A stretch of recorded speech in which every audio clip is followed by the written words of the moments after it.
Sio mimi wala wewe unayepingana na hii kauli kwamba mchele mzuri, viazi vizuri grade ya juu vinapatikana jijini Mbeya, lakini vyote hivi havikuwa na maana mbele ya Dar es Salaam Yanga Afrika jana katika mchezo wa ligi kuu ya NBC dhidi ya Mbeya City, ambapo timu ya Mbeya City Waisa watu wa badi kabisa walipachikwa bao 6 safi kabisa kwa mtungi bila majibu yoyote mbele ya mashabiki lukuki waliomiminika kwenye viunga vya KMC Complex jana jijini Dar es Salaam. Pacome Pedro Zouzoua, Alan Okello na wengine wengi walifanikisha karamu nzuri iliyofana, ambapo kipindi cha kwanza tu Mbeya City ilikuwa hoi tabani.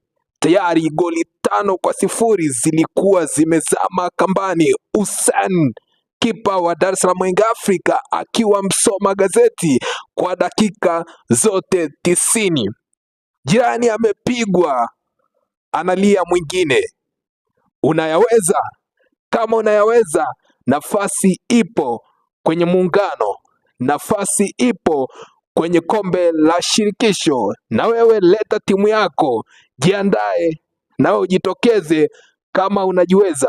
Dar es Salaam Yanga Afrika, mabingwa watetezi wa ligi kuu ya NBC kwa mwaka 2025-2026, ndiyo timu inayoongoza kwa kupachika magoli mengi, lakini ndiyo timu pia inayoshikilia nafasi ya kwanza ikiwa imejitwika pale kileleni kabisa, huku ikifuatiwa na wana Msimbazi, wana Lunyas wanaoshikilia nafasi ya pili. Pole sana Mbeya City, pole Waisa, pole wakazi wa Mbeya. Msiba au matatizo tunashirikiana sote, inahuzunisha, inatia simanzi, lakini ndo hivyo, hatuna namna ya kufanya. Kila laheri katika michezo inayofuata. Mtoto akililia wembe wacha umkate. Kutoka katika dimba la Complex KMC jijini Dar es Salaam ilipozama meli iliyokuwa na shehena ya viazi pamoja na mchele kutoka Mbeya City, Wapambanaji TZ, Machakani michezo.